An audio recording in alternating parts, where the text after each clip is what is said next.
ফাহেসা কাজের কাছে যেও না। ফাহেসা, ফাহেসা, ফাহেসা। একটা উদাহরণ দেবো। আপনি হাটে থেকে আসছেন আর গোটা ব্যাগ ভর্তি হয়ে আছে সবজি হাটে থেকে। কোথায় গেছিলেন ভাই? হাট গেছিলাম। কি এলাম? হাট নিয়ে এলাম। আচ্ছা, ব্যাগে হাট আছে, পটল আছে, আলু আছে, পেঁয়াজ আছে, মরিচ আছে, ধনে আছে, আর কিছু কিছু আছে। সমষ্টির নাম হলো হাট বলে দিলেন, তা আমিও বুঝে নিলাম হ্যাঁ হাট আসছে। ঠিক ওরকম ফাহেস একটা কথা, এর ভিতরে চুরি, জেনা, মিথ্যা, মানে যত সাগিরা কিছু গুনাহ আছে, কাবিরা গুনাহ, সবটা মিলিয়ে ফাহেসা একটা ব্যাগের নাম। তা আল্লাহ তাবারক ওয়া তাআলা বলছেন, যেখানে এই কাজগুলো হবে ওই কাছে তুমি যেও না। কাছে করো না বলেনি, তার মানে করতে পাবেন, রাস্তা দিয়ে দিলাম নাকি? হ্যাঁ, ওর কাছে যেও না। এক মৌলভী সাহেব মসজিদে বসে পেঁয়াজ খেয়েছে, তো একটা সাধারণ লোক এসে বলছে, মৌলভী সাহেব পেঁয়াজ খেয়েছেন, যে কাঁচা পেঁয়াজ মসজিদও খাওয়া যায় না। তো বলছে, খ্যাপা খেয়ে এসো না বলা আছে, খেয়েও না তো বলা নাই। তুমি কাঁচা পেঁয়াজ খেয়ে মসজিদে এসো না এটা বলা আছে হাদিসে, মসজিদে খেও না এটা তো বলা নাই। তো আল্লাহ এখানে বলছেন এই সব গুনাহগুলোর কাছে যেও না।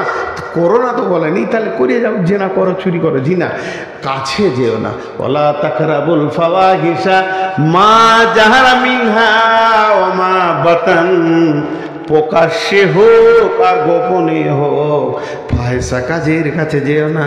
যেখানে চুরি চলছে যেও না, যেখানে বেশ্যাগিরি চলছে যেও না, যেখানে জুয়া চলছে যেও না, যেখানে সুদ চলছে যেও না, যেখানে মদ চলছে যেও না, লুচ্চাগিরি চলছে যেও না। খারাপ কাজের জায়গা যত আছে ওই জায়গায় তোমরা যেও না। তেমনি জেনে রেখেন পৃথিবীতে কিছু শিরকের জায়গা আছে। অনেক মুসলমানের বাচ্চা হিন্দুদের পূজায় ঘুরে, সে নিয়ত করে আমি তো পূজা করি না, আমি মেলাতে ঘুরছি, যেও না। তাকরাবুল ফাওয়াহিশা, অনেক মনে করে আমি পাথর চাপড়ি যাই, আমি দাতা বাবা মানি না, শুধু মেলাটা দেখে এলাম কেমন, যেও না। জায়গাগুলো নিষিদ্ধ। পৃথিবীতে এমন কিছু জায়গা আছে যেখানে আপনি পা দিতে পাবেন না। ওয়ালা তাকরাবুল ফাওয়াহিশা মা জাহারা মিনহা ওয়া মা বাতান। বন্ধুরে, এই কথা বলতে বলতে একজন বিখ্যাত আলেম বলেছেন, মুমিন কোনোদিন ব্যাংকে গিয়েও দাঁড়াবে না। ব্যাংকে প্রকাশ্যে সুদ চলে, লেনদেন চলে। আমি জিজ্ঞেস করলাম, হুজুর পৃথিবীতে এমন অবস্থা যাদের 2 পয়সা হয়েছে টাকাটা রাখবে কোথা, নাইলে যান চলে যাবে। বলছে যদিও কোনো রকম ফতোয়া দেওয়া যাবে, একটা বই রাখো, আর যতক্ষণ সময় লাগবে যাও আর তাড়াতাড়ি পালিয়ে এসো, এইটুকু কোনো রকম বলা যেতে পারে। কারেন্ট অ্যাকাউন্ট করবে, কোনো সুদ হবে না, তবে ব্যাংকের পার্টিতেও পা না দেওয়া মুমিনের জন্য ভালো। তবে অনেক আলেম ফতোয়া দিচ্ছে পরিস্থিতির কারণে ব্যাংকে যেতে হবে, সেখানে প্রকাশ্যে সুদের কারবার চলছে। অতএব বন্ধুরে, ওয়ালা তাকরাবুল ফাওয়াহিশা মা জাহারা মিনহা ওয়া মা বাতান। প্রকাশ্যে হোক, দিবালোকে হোক, রাতের আঁধারে হোক, গোপনে হোক, যেখানে জেনা ব্যভিচার যত কাবিরা গুনাহ চলছে, মুমিন তুমি ওই জায়গায় যাবে না। জি, তাস খেলে না, পাশে বসে আছে, খালি দেখছে। মনের ভিতরে কি বলছে কে জানবে? কে জানবে? আল্লাহ। এনে দেখতে দেখতে বলছে ইসকা পঞ্জরে পাঞ্জাটা মারলে যা হয় না। হ্যাঁ জি, ইস্কাপনের পাঞ্জা মারলে যা হয়, একবার বলে দিয়েছে, আল্লাহ লিখে নিয়েছে মাল খারাপ, লিক হয়ে গেল। মুখ খুলবি তো ফেসে যাবি। তো এত খবরদার যেও না। 4টা হয়ে গেল। 5 নম্বরে বলছে ওয়ালা তাকতুলু নাফসাল্লাতী ওয়ালা তাকতুলু নাফসাল্লাতী হারামাল্লাহু ইল্লা বিল হাক্কি। মানুষ হয়ে মানুষকে মার্ডার করবে না কোনদিন, না খবরদার, না কোনো কারণে মানুষ হয়ে মানুষকে মার্ডার করা যাবে না।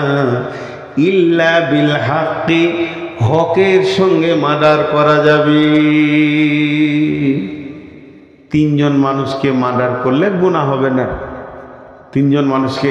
কিন্তু আমাদের দেশে হুকুমত নাই, কোরআনের আইন নাই, তাই সৌদিতে চলছে, যদি কেউ বিয়ের পর জেনা করে তাকে রজম করে দাও, দুনিয়া থেকে পাথর ছুঁড়ে দুনিয়া থেকে ছাড়িয়ে দাও, আল্লাহ সকলকে মাফ করুন। দ্বিতীয় নম্বর, কোনো মুসলমান টাকার লোভে খ্রিস্টান হয়ে গেছে, কাদিয়ানি হয়ে গেছে, মুরতাদ হয়ে গেছে, এই মুরতাদকে যেখানে পাবে টাকার লোভে যে দিন ত্যাগ করে অন্য দিনে চলে গেছে, ওকে দুনিয়া ছাড়িয়ে দাও, কতল করে দাও। 3 নম্বরে, কেউ যদি কতল করে থাকে, কতলের পরিবর্তে কতল সমাজ বসে কতল করবে সেই ব্যবস্থা নাই আমাদের দেশে, তাই আল্লাহ ইল্লা বিল হাক্কে বললেন। তাহলে 5টা বলা হয়ে গেল। 1 নম্বরে হলো শিরকের মতো গুনাহ করবে না, 2 নম্বরে মা বাপকে কষ্ট দিও না, 3 নম্বরে খবরদার ফায়সা কাজের কাছে যেও না, 4 নম্বরে হলো অন্য সন্তান কতল করিও না, 5 নম্বরে হলো মানুষ হয়ে মানুষ মার্ডার করবে না। আল্লাহ বলছেন যালিকুম ওয়াসাকুম বিহি লাআল্লাকুম তাতাকিলুন, এগুলো আমি ওসিয়ত করলাম গোলাম রে, বান্দা রে, আমার মহব্বতের গোলাম বান্দা, আমার নিজের হাতে বাঁধানো আদম সন্তান, তোদেরকে আমি 5টা জিনিস এখন বলে দিলাম, এই 5টা জিনিসকে তুই নিজের জিন্দেগিতে বাস্তবায়ন করবি। জীবনে শিরকে করবি না, মা বাপকে কষ্ট দিবি না, সন্তান কতল করবি না, আর ফায়সা কাজের কাছে যাবি না, আর খবরদার মানুষ হয়ে মানুষ মার্ডার করবি না। যালিকুম ওয়াসাকুম বিহি, এটা আমার ওসিয়ত তোমাদেরকে করলাম। যালিকুম ওয়াসাকুম বিহি লাআল্লাকুম তাকিলুন, যদি তোমাদের বিবেক থাকে, যদি তোমাদের জ্ঞান থাকে, এগুলোকে তোমরা লোড করে নাও।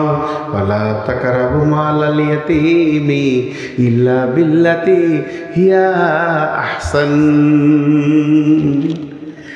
এবার দ্বিতীয় আয়াত শুরু হলো, এটাতে 5টা আছে। নাম্বার 1, ওয়ালা তাকরাবু মালাল ইয়াতীমি ইল্লা বিল্লাতি হিয়া আহসান হাত্তা ইয়াবলুগা আশুদ্দাহু, এতিমের মাল ভক্ষণ করিও না। আমার ভাই আলেম বসে আছেন, আমি তো জাহেল মানুষ, 2টা কথা বলছি, জিজ্ঞেস করবেন।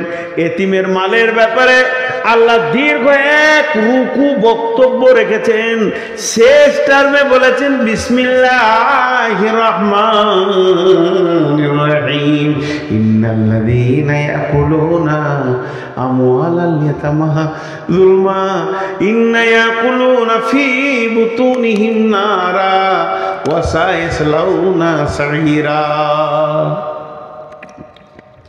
যে দুনিয়াতে এতিমের মালকে জুলুম করে খেয়ে নেয়, এতিমের মালকে ভক্ষণ করে নেয়, সে ভাত খেলো না, মুড়ি খেলো না, মাছ খেলো না, মাংস খেলো না, বরং আল্লাহ বলছেন ইন্না ইয়াকুলুনা ফী বুতুনিহিম নারা, সে নিজের পেটের ভিতরে আগুন ভরল, ওয়া সায়াসলাউনা সাঈরা, সে যখন কিয়ামতের মাঠে উঠবে অতি 70 সাইর জাহান্নামের ভিতরে চলে যাবে। এতিমের মালে এত রিয়াকশন আছে ভাই আমার, 11,000 লয়, 11 লাখ লয়, 33 লাখ ভোল্টে যেমন হাত দিলে আপনি নিজেকে বিপদ মনে করেন, এতিমের মালে ওই রকম বিপদ আছে। আর কারো মারলেন চোর হবেন, যা হবেন, কিন্তু এতিমের মাল এত অ্যাকশন কেন? আল্লাহ তাবারাক ওয়া তাআলা বলছেন খবরদার ওয়ালা তাকরাবু মালাল ইয়াতীমি। এটা কাকে বলছে? এটা গাঁওয়ালাকে বলছে, গ্রামওয়ালাকে বলছে, পাড়াওয়ালাকে বলছে, দেশওয়ালাকে বলছে, নিশ্চয়ই বলছে। তার থেকে বুঝে নিতে হবে তার অভিভাবককে বলছে। এতিম কি রকম? বড় ভাই মারা গেছে হঠাৎ, ছোট ছোট ছোট ছোট 4টা বেটা, আমি ছোট ভাই, ভাতিজাদেরকে নিয়ে মানুষ করতে করতে 50 বিঘে জমি 2 ভাইকে আব্বা দিয়ে চলে গেছেন। এরপরে ভাতিজাদেরকে যখন ভাগ দিচ্ছি তখন বলছি, বাটা তোর বাপ তো কিছু জমি বিক্রি করে ফেলেছে মিথ্যা করে, তোরা পাবি মোটামুটি 30 বিঘে, আমি পাবো 70 বিঘে। এতিমের মাল মেরে দিলে এরকম করে একটা। দ্বিতীয় নম্বর হলো আজ সকালে আমার স্ত্রী মারা গেছে, দুটি ছোট ছোট সোনামানিক পৃথিবীতে তার পেটে হয়েছিল, রেখে চলে গেছে। তাকে এই মাত্র মাটি দিয়ে এলাম কবরে শুইয়ে দেওয়ার পর বাড়ি ফিরে দুটি কোলে করে নিয়ে খুব কাঁদছি। দিন গেল, রাত গেল, সব চলে গেল। কালকে একটা নতুন বিয়ে করে নিয়ে এলাম। বউটি যখনই এলো, এই দুটো ছিলাম আমার সন্তান, আমি ছিলাম তাদের পিতা। এখন আর আমি সন্তান পিতার সম্পর্ক বুঝি না। মহিলারা সব থেকে কঠোর দিলের মানুষ, তারাই সতীনের ছেলে মেনে নিতে পারে না। এরপরে ওরা হয়ে গেল কুকুর বিড়ালের বাচ্চা, নাকে পোঁটা, গায়ে কত রকম নোংরা মেখে গায়ে ঘুরছে, মনে হচ্ছে যেন এরা কত কুকুর বিড়ালের বাচ্চা।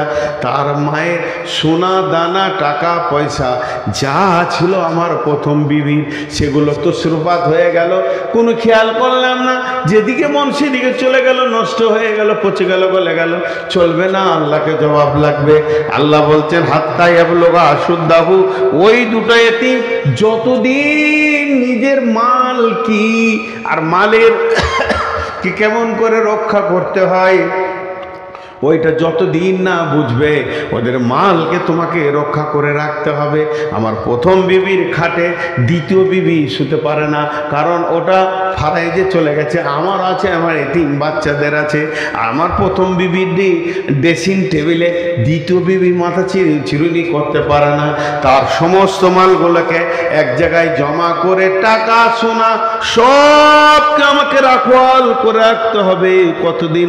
হাত্তা ইয়াবলুগা আশুদ্দাহু, ওরা যখন জওয়ান হবে, ওরা যখন বড় হবে, ব্যাচিলিয়ার হয়ে যাবে, মালের মোহ বুঝবে, ওদেরকে ডেকে বলতে হবে সোনা মানিক, তোমাদের আম্মা মারা গেছে, তোমাদেরকে এতিম অবস্থায় রেখে আমার কোলে দিয়ে চলে গেছে। আমি তোমার মায়ের সমস্ত তিলে তিলে মালগুলোকে এই যে জমা করে রেখেছি, চলো গুলোকে ভেঙে বের করে দেখি কি আছে। সোনা আছে, টাকা আছে, আর কি আছে, আর কি আছে। যেমন বাড়ি সেই রকম মাল রয়েছে, এইগুলো ভাগে ভাগ হবে।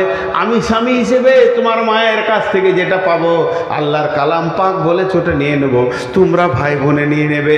পরিষ্কার তাদেরকে না বুঝিয়ে দিয়ে এতিমের মালকে যদি তসরুবাত করে দাও, এতিমের মালকে যদি নষ্ট করে দাও, এতিমের মালকে অবহেলায় যদি শেষ করে দাও, তো জেনে নাও তুমি জাহান্নামের আগুনকে গল গল গল গল করে গিলে নিচ্ছ, পেট ভরে আগুন খেয়ে নিচ্ছ। খবরদার, এতিমের মালে কষ্ট দেওয়া যাবে না, এতিমের মালকে নেওয়া যাবে না, এতিমকে কষ্ট দেওয়া যাবে না। জি ভাই, আপনাদের এলাকায় দ্বিতীয় বিয়ে প্রথম স্ত্রী মারা গেছে এরকম আছে? অনেক আছে।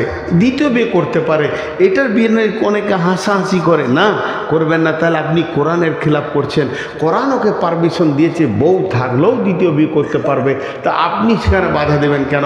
কিন্তু প্রথম ছেলে পক্ষের ছেলেগুলোকে আর দেখে না, এমন লোক আছে না? নাই? আছে, অনেক আছে।